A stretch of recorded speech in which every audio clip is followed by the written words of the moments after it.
নমস্কার বন্ধুরা, অন্নপূর্ণা হেসেল থেকে নতুন একটা রেসিপি নিয়ে আবার চলে এসেছি। কড়াই এখানে আমি তেল দিয়ে দিচ্ছি। কড়াইটা একটু গরম করে নিয়েছি। দারুণ একটা রেসিপি, আপনারা হয়তো সবাই দেখেছেন, কিন্তু আবার আমি যেভাবে বানাই সেটাই আপনার সাথে শেয়ার করছি। দেখতে থাকুন কী বানাচ্ছি আর কেমন করে বানাচ্ছি। এখানে একটু নুন নিয়ে আমি তেলের মধ্যে দিয়ে দিলাম যাতে কামড়ে না ধরে। এখানে পটল ভাজছি। পটলটা আমি ভালো করে লাল লাল করে ভেজে নেব। এটা ঘরোয়া একটা রেসিপি, আমি যেভাবে বানাই সেটাই আপনার সাথে শেয়ার করছি। অবশ্যই বন্ধুদের ভালো লাগবে, আর কেমন লাগছে অবশ্যই জানাবেন। এখানে দেখুন পটলগুলো আমি দুটো করে টুকরো করেছি, আর সমস্ত পটল কিন্তু ভেতরে হলুদ হয়ে গিয়েছে। আমি সামান্য একটু এখানে হলুদ দিয়ে দিলাম, দিয়ে এটা ভালো করে লাল করে একদম ভেজে নেব। আর বন্ধুরা অবশ্যই জানান কেমন লাগছে অন্নপূর্ণা হেসেল, আর নতুন নতুন রেসিপি আপনার সাথে শেয়ার করতে থাকবো। আমি এটা অনেক দিন পরেই আপনার সাথে শেয়ার করছি। পটলগুলো আমি উল্টে নেব। দেখুন আমার লাল লাল করে ভাজা হয়ে গিয়েছে, কতটা কমে এসছে। আমি এভাবে আরও একটু নাড়াচাড়া করে নেব, নিয়ে আরও ভালো করে ভাজবো। যত ভালো করে ভাজা হবে তেলের মধ্যে, সিদ্ধ তো হয়েই যাবে। দেখুন এখানে আমার রেডি হয়ে গিয়েছে পটলগুলো। আর একটু হালকা করে নেড়ে নিচ্ছি, নেড়ে তুলে রাখবো। এইভাবে পটলগুলো আপনারা সবাই ভাজবেন। দেখুন এখানে আমার ভাজা হয়ে গিয়েছে, পটলগুলো আমি নামিয়ে নিচ্ছি। দেখুন লাল লাল করে ভেজেছি। সবসময় এইভাবে লাল করেই ভাজবেন। আলুগুলো এবারে ভেজে নিচ্ছি। আলুগুলো একটু বড় করে কেটেছি। আলুগুলো এই পটলের তেলের মধ্যেই ভেজে নেব, নিয়ে রেডি করে নেব। এটা আমি লাল করে ভাজবো, আপনারাও কিন্তু এইভাবে লাল লাল করেই ভাজবেন। এই দেখুন এখানে আমার ভাজা হয়ে গিয়েছে, আমি তুলে রাখছি। তেল কিন্তু আমার আছে এর মধ্যে, আমি আর তেল দেব না। ওই তেলের মধ্যেই চিংড়ি মাছগুলো ভেজে নিচ্ছি। এখানে আমি পটল চিংড়ি বানাচ্ছি, আপনারা বুঝতেই পাচ্ছেন। আমি একটা ঘরোয়া রেসিপি আপনার সাথে শেয়ার করছি। দেখুন আমি চিংড়ি মাছগুলো মোটামুটি একটা সাইজে নিয়েছি। দেখুন ভাজা হয়ে গিয়েছে, বুঝতেই পারছেন। পটলগুলো ভাজার পরে আলু ভেজেছি, তারপরে আমি চিংড়ি মাছটা ভেজে রাখছি। চিংড়ি মাছের যে তেলটা বেরোয় সেটা বেরিয়ে গিয়েছে। আমি এর মধ্যে তেল কিছুটা দিয়েছি, দিয়ে দুটো তেজপাতা দিয়ে দিলাম। এখানে ফোড়ন দিলাম জিরে, এলাচ, দারচিনি, লবঙ্গ দিয়ে এটাকে ভালো করে ভেজে নেব। এটা ঘরোয়া রেসিপি, দারুণ লাগবে। আপনারা আমি যেভাবে বানাচ্ছি সেইভাবে একবার বানিয়ে দেখুন, অবশ্যই আপনাদের সবার ভালো লাগবে। একবার ট্রাই করে দেখুন।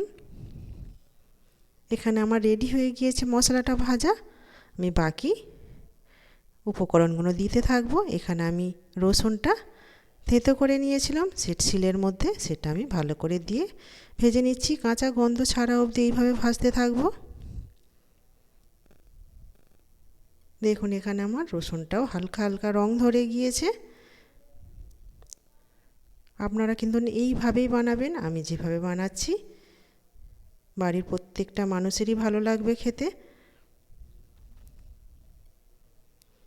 এখানে আমার বাকি মশলাটা আমি পেস্ট করে রেখেছিলাম, সেটা আমি এখানে দিয়ে দিলাম।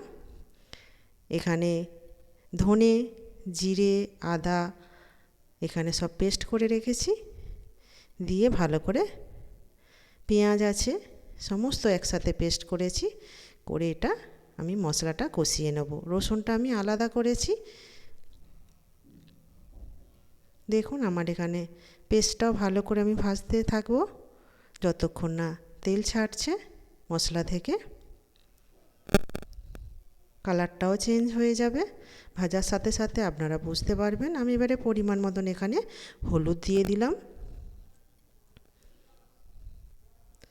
এখানে হলুদ দেওয়ার পরে আমি আরও কিছু উপকরণ এখানে আমি দেব। মশলা থেকে তেল ছাড়তে শুরু তো করেই দিয়েছে। আমি এখানে ঝালটা যে যেমন ঝাল খাবেন সেই অনুযায়ী ঝাল দেবেন। আমি এখানে 1 চামচ লঙ্কা গুঁড়ো দিয়েছি, সামান্য একটু এখানে জল দিয়ে দিলাম, দিয়ে এটা আমি ভালো করে নাড়াচাড়া করব। মশলাটা ভালো করে কষাবো। মশলা যত ভালো করে কষানো হবে তত ভালোই টেস্ট হবে। দেখুন এখানে মশলার ধার দিয়ে তেল ছাড়তে শুরু করে দিয়েছে, আপনারা দেখলেই বুঝতে পারবেন।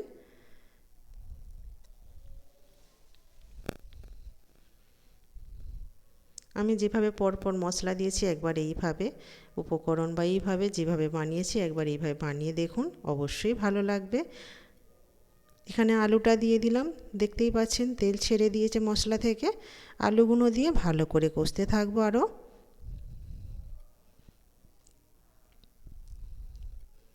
দেখুন আলু দিয়ে আমি আরও কিছুক্ষণ এইভাবে কষতে থাকবো। রঙটাও চেঞ্জ হয়ে যাবে আরও। এবার আমি একটু জল দিয়ে কষিয়ে নিয়েছি। এবার পরে পটলগুলো দিয়ে একটু কিছুক্ষণ কষাচ্ছি। দেখতেই পাচ্ছেন পটলগুলো সেদ্ধ হয়ে গিয়েছে। দিয়ে আমি এবারে আরও কিছুক্ষণ কষানোর পরেই দেখুন আমি একটু নুন দিয়ে দিলাম। কষানো আমার রেডি হয়ে গিয়েছে।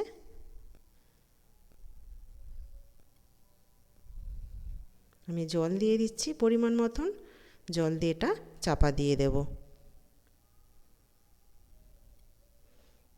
আমার এখানে জল দিয়ে দিয়েছি, যে যেমন গ্রেভি খাবেন সেই অনুযায়ী। এটা যেহেতু একদম মাখা মাখা হয় আপনারা সেইভাবেই করবেন।